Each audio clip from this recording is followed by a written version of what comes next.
I'm here at Sandbanks today because this morning I caught the bus from Weymouth along the south coast. However, that, as they say, is a different story. Right now, that bus on the chain ferry is my best route to get me to Bournemouth Station. And here it is, so let's climb on board.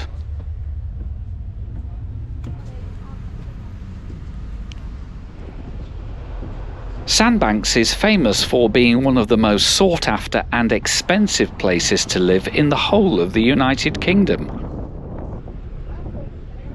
Well, there's certainly some smart houses and some excellent views of Poole Harbour.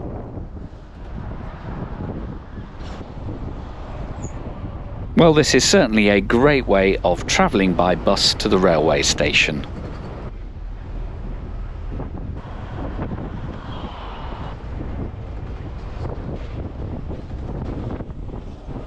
When we get to Westbourne, the Grade 2 listed Grand Cinema is a special treat for architecture fans, and apparently the interior retains many of the original features. After a drop-off in the main town, it's a short run to the railway station where we can really start this journey. But not before we get to look at the 1958 Royal London House, which has now been renovated into a mix of offices and apartments. The station area is marked on the map as Bournemouth Travel Interchange, and so there are many bus and coach stops to be found. But the star of the show has to be the London and South Western Railway's 1885 station, designed by their chief engineer William Jacob. Although, as I walk in, the one thing I think it's missing is a roomy concourse. There was a ticket office to my left, so I bought my single ticket from the lovely lady there. And now we can get a look inside this station, and wow, isn't it wonderful?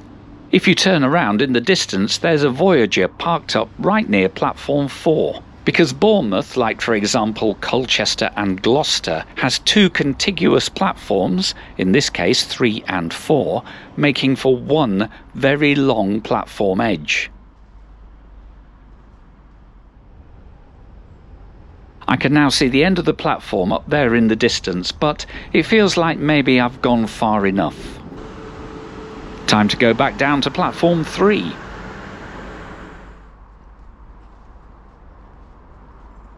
This beautiful roof was extensively damaged by the Great Storm of 1987, and it wasn't finally refurbished until the year 2000. The central tracks at the station were lifted with the coming of electrification in the late 1960s. Right, whilst we're waiting for this Weymouth train, we can do a little circuit here using the underpass and then the overbridge. Here on the north side we'll find platform 1, which is a bay platform used mostly by the stopping trains to Winchester and Basingstoke that originate here. And I'm sure it makes passengers feel very special when they alight here behind the bins. Platform 2 has SWR trains to London Waterloo and also cross-country trains that mostly go to Manchester Piccadilly, although this next one will just go to Eastleigh. I'm not sure why this Voyager does a Bournemouth to Eastleigh run in the late afternoon. I'm guessing it's really just a stock movement to have it in place for a departure from Southampton early the following day.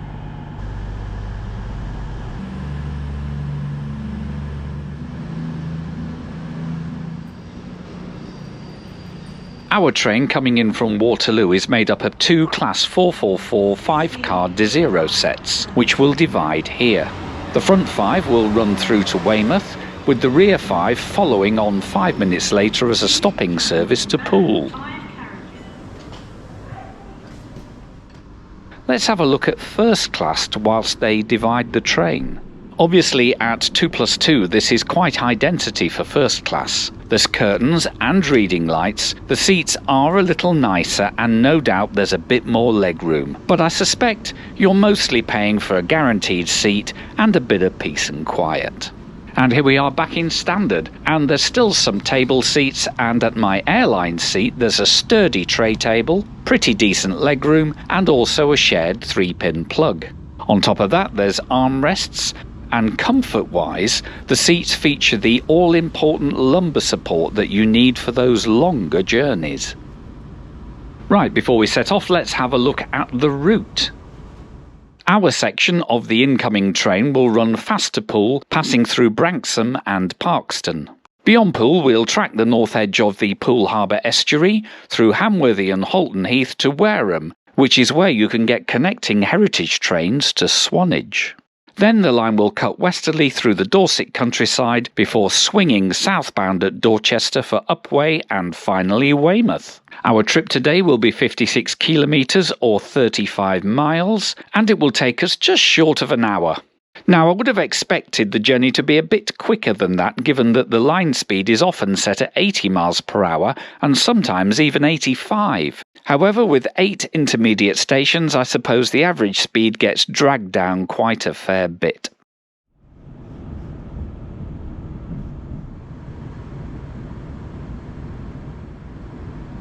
It takes a while just to get out past the lengthy Platform 4.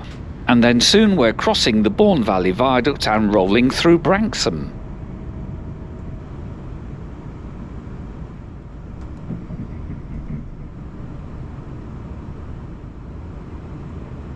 Progress on the 444 is smooth and quiet, and the view of Parkston Bay is an excellent bonus.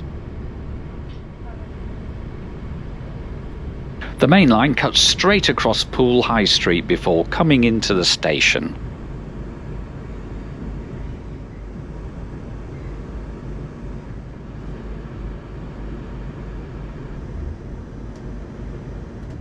Leaving the station, we start off skirting the water's edge by crossing Holes Bay.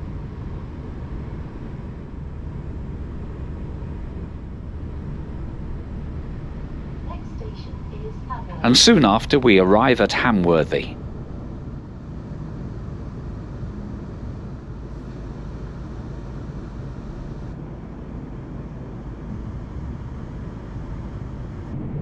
After Hamworthy, the line crosses the Sherford River, and then we get our final estuary views before Halton Heath. Halton Heath Station has an unusual history, as it was opened by the Admiralty in 1916 so staff could access the Royal Navy cordite factory nearby. In fact, the station was not opened to the public until 8 years later in 1924.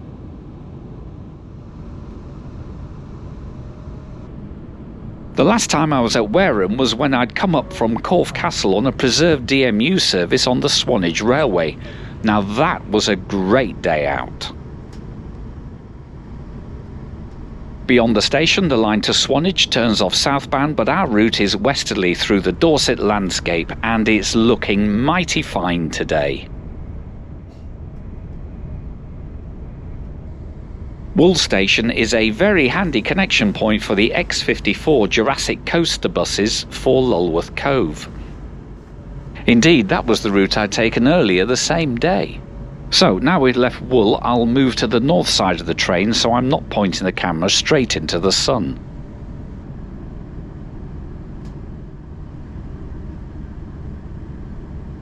And as you'd expect at this time of the day, the service is fairly lightly loaded.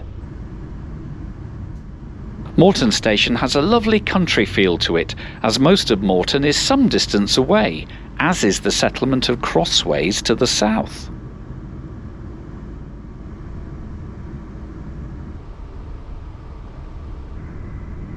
And as Dorset continues to pass by our window, I must say I'm very impressed with the comfort of this Desiro.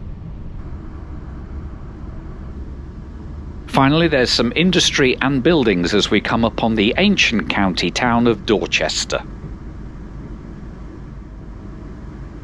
There's been a station here since 1847 when it was opened by the Southampton and Dorchester Railway. This old terminus station has since been completely demolished to enable the provision of a station on the curve, allowing for through running to and from Weymouth. Just beyond the station, the Heart of Wessex line joins us from Dorchester West. I've recently featured a run from Bath to Weymouth on the Heart of Wessex line on this channel.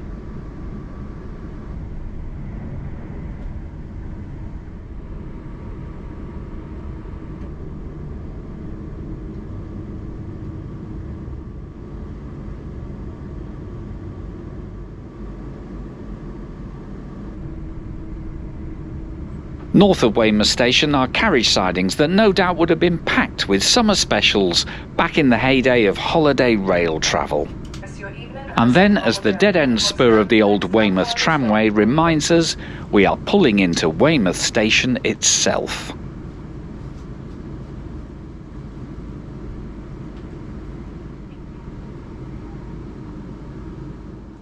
And here we are at Weymouth on time.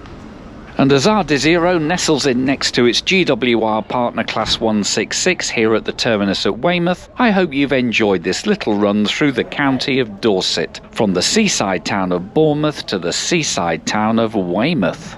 And if you haven't already, then do subscribe to the channel, as I release a video every Friday with the odd bonus on a Monday too. In the meantime, from Weymouth, it's goodbye and thank you very much for watching.